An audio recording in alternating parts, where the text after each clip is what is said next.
Hello everyone. Welcome to किनी studies.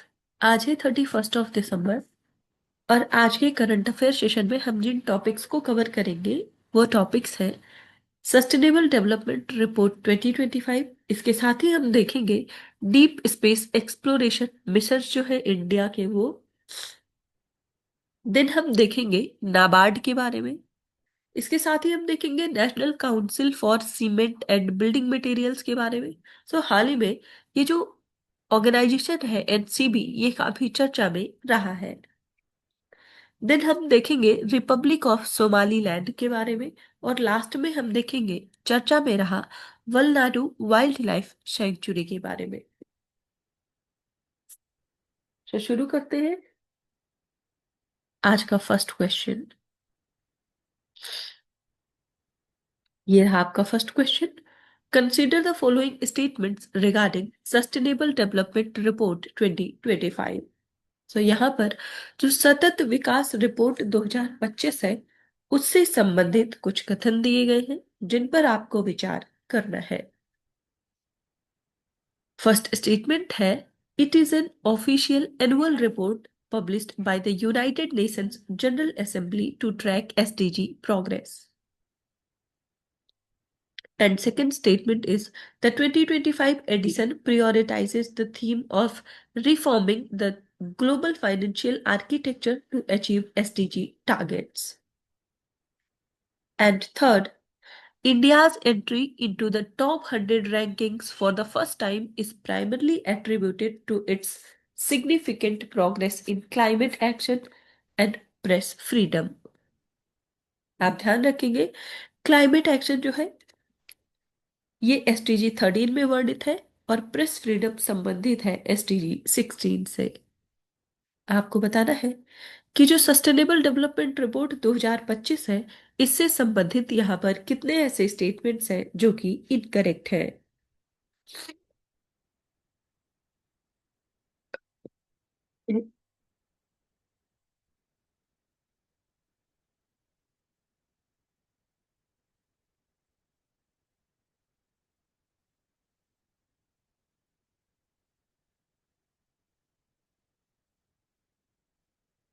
और इस क्वेश्चन में आपका करेक्ट ऑप्शन हो जाएगा ऑप्शन बी। यहाँ पर दो स्टेटमेंट्स आपके इनकरेक्ट है वो है फर्स्ट और थर्ड स्टेटमेंट, जबकि सेकंड स्टेटमेंट यहाँ पर जो है वो करेक्ट है। फर्स्ट स्टेटमेंट में ये कहा जा रहा है कि सस्टेनेबल डेवलपमेंट रिपोर्ट को जारी किया है यूनाइटेड नेशंस जनरल असेंबली ने। ये इनकरेक्ट है क्योंकि ये रिलीज किया जाता है by the UN sustainable development solutions network के द्वारा।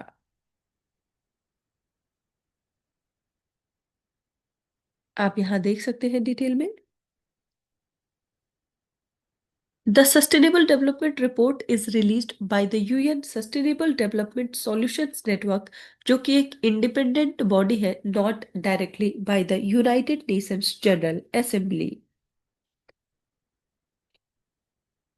So, the focus of the 2025 edition of the SDR is on financing the SDGs by 2030 and reforming the global financial architecture.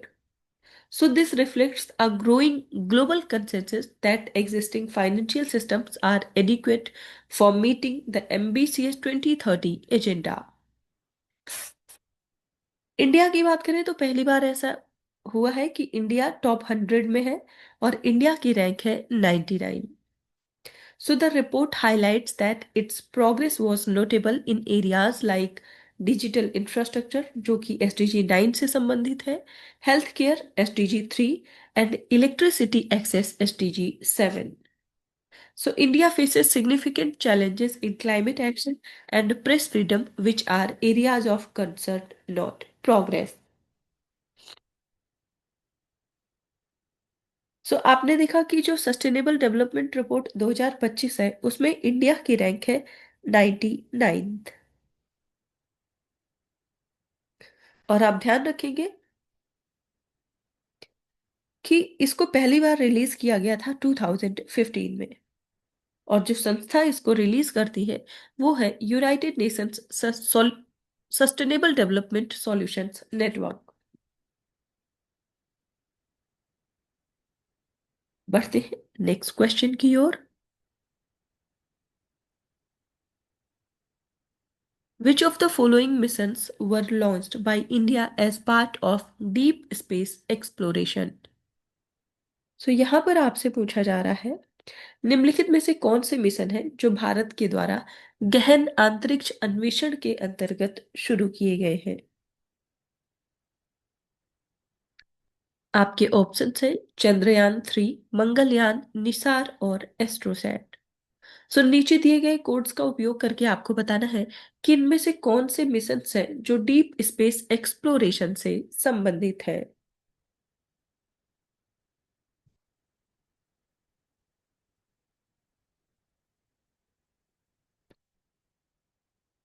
और इस क्वेश्चन में आपका करेक्ट ऑप्शन हो जाएगा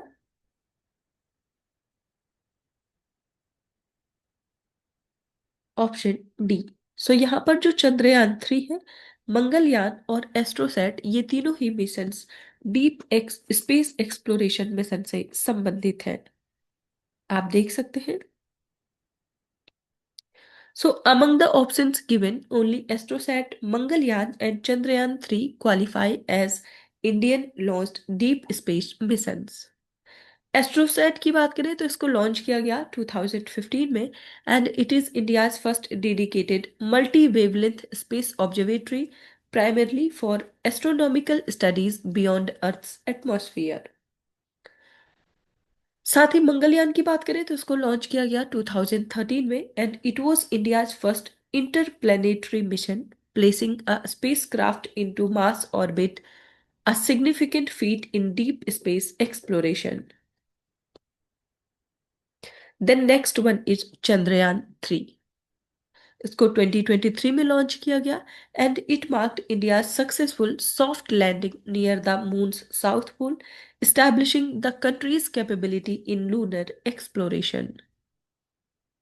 Nisar mission की बात करें तो इसको NASA ISRO synthetic aperture radar mission के नाम से जानते हैं, and it is not yet launched. It is a joint mission between NASA and ISRO, while it is a major Earth observation satellite designed to study ecosystems, ice masses, and natural hazards. So it does not qualify as a deep space mission because it will operate in low Earth orbit। सो जो deep space exploration missions होते हैं, वो पृथ्वी की कक्षा से परे जो दूसरे ग्रह हैं, या क्षुद्र ग्रह, धूमकेतु या मेटेरॉइड्स जिनको कहते हैं, उनका अध्ययन करते हैं। और इसके लिए रोबोटिक प्रोब और दूरबीनों का उपयोग किया जाता है।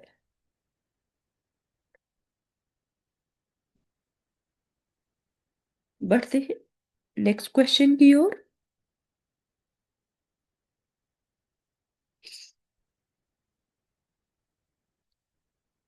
Consider the following with reference to National Bank for Agriculture and Rural Development।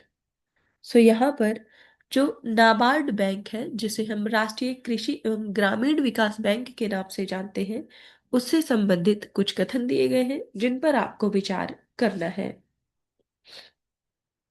First statement है, the institution was established in 1982 on the recommendations of the B. Sivaraman Committee।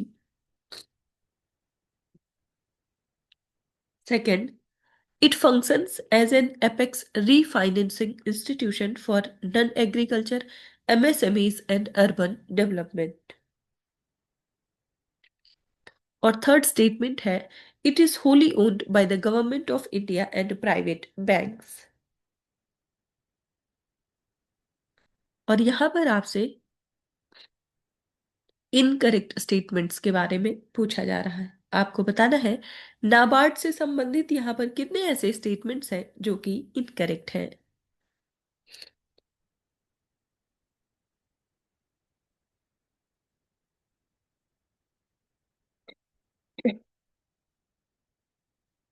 और इस क्वेश्चन में आपका करेक्ट ऑप्शन हो जाएगा option B.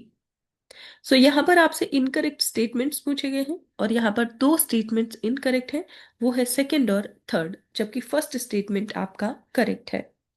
सो नाबार्ड जो है ये प्रोवाइड करता है refinance support to banks and financial institutions. इसके साथ ही आप ध्यान रखेंगे कि जो नाबार्ड है, it is 100% owned by the government of India.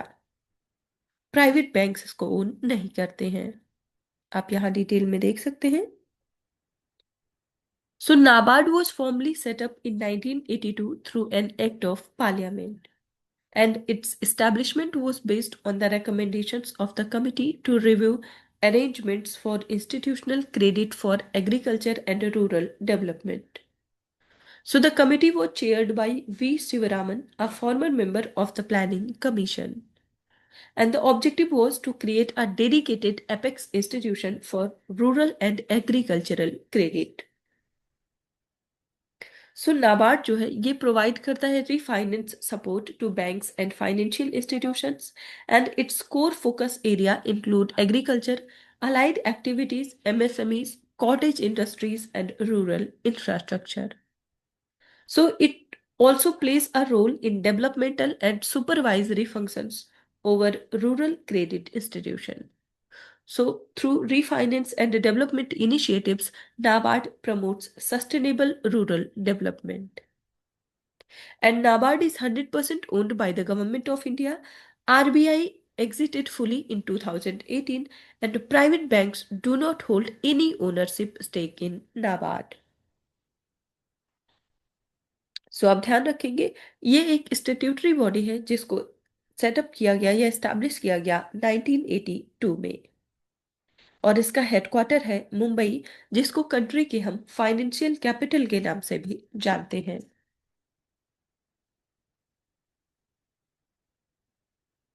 बढ़ते हैं नेक्स्ट क्वेश्चन की ओर.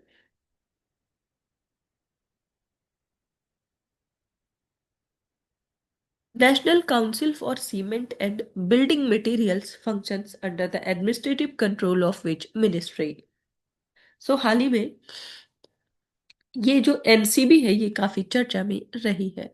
आपको बताना है, राष्ट्रीय सीमेंट और भवन निर्माण सामग्री परिषद जो है ये किस मंत्रालय के प्रशासनिक नियंत्रण में काम करती है? आपके ऑप्शंस हैं ministry of heavy industries, ministry of housing and urban affairs, ministry of commerce and industry, या फिर ministry of mines.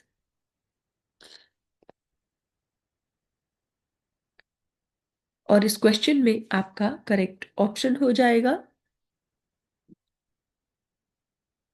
Option C. सो ये वर्क करती है under the ministry of commerce and industry. आप देख सकते हैं, the global cement and concrete association India NCB carbon uptake report was released on the 63rd foundation day of the National Council for Cement and Building Materials.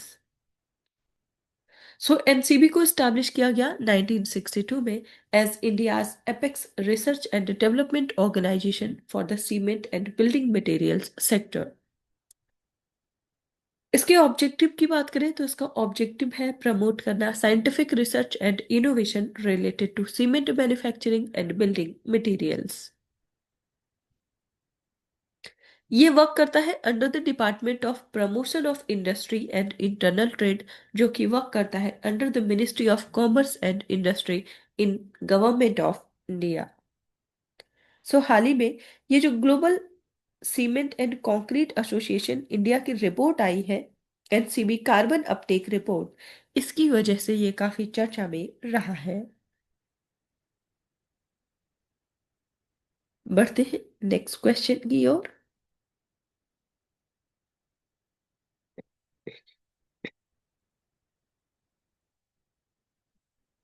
Which country became the first to formally recognize the self-declared Republic of Somaliland as an independent and sovereign state? सो यहाँ पर आपसे पूछा जा रहा है, किस देश ने स्वघोषित सोमालीलैंड गणराज्य को एक स्वतंत्र और संप्रभु राज्य के रूप में औपचारिक रूप से मान्यता देने वाला पहला देश बन गया है? आपके ऑप्शंस हैं इजिप्ट, यूनाइटेड स्टेट्स, इसराइल, या फिर इंडिया.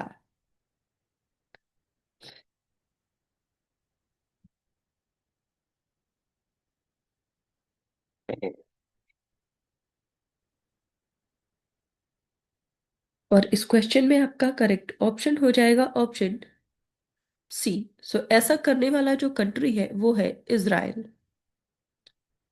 आप देख सकते हैं on December 26th, Israel became the first country to formally recognize the self-declared Republic of Somaliland as an independent and sovereign state. So, Israeli Prime Minister Benjamin Netanyahu announced plans for immediate cooperation with Somaliland in agriculture, health, technology, and economic sectors. So ये जो Somaliland country है ये located है in the Horn of Africa and shares borders with Djibouti, Ethiopia, Somalia and the Puntland region. So with the strategic coast line along with the Gulf of Aden. इसकी जो capital city है वो है हरगेशिया। सो आप ध्यान रखेंगे जो सोमालीलैंड है इसको आधिकारिक रूप से एक देश का दर्जा देने वाला जो पहली कंट्री बन गई है वो बन गई है Israel.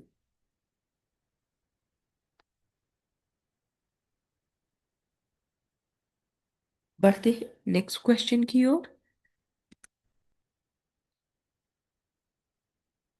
वलेनाडु wildlife sanctuary is located in which state. So यहाँ पर आपसे पूछा जा रहा है हाल ही में चर्चा में रही जो वलेनाडु वाइल्ड लाइफ सेंचुरी है यह किस राज्य में स्थित है। आपके ऑप्शंस हैं तमिलनाडु, महाराष्ट्र, कर्नाटका या फिर केरल।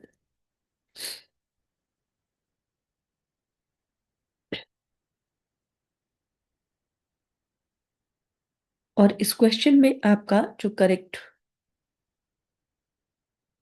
ऑप्शन है वो हो जाएगा ए। सो वलनाडु वाइल्ड लाइफ सेंचुरी जो है ये स्थित है तमिलनाडु में। आप देख सकते हैं the black buck population at Walnadu Wildlife Sanctuary has increased to a total of 300, जिसकी वजह से ये अभी हाल ही में न्यूज में रहा है। आपने देखा कि जो वल्लाडू वाइल्ड लाइफ सेंचुरी है ये तमिलनाडु में लोकेटेड है and it was established to protect black buck antelopes. So black buck is an antelope species native to India and Nepal, primarily inhabiting open grasslands, dry scrub, and lightly forested areas. So it is distributed across Rajasthan, Gujarat, Madhya Pradesh, Tamil Nadu, Odisha, and other parts of the peninsular India.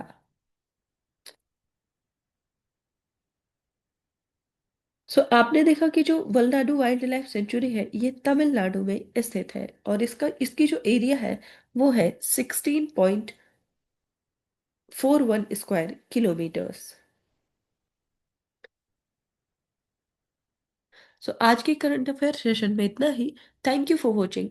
Do like share and subscribe.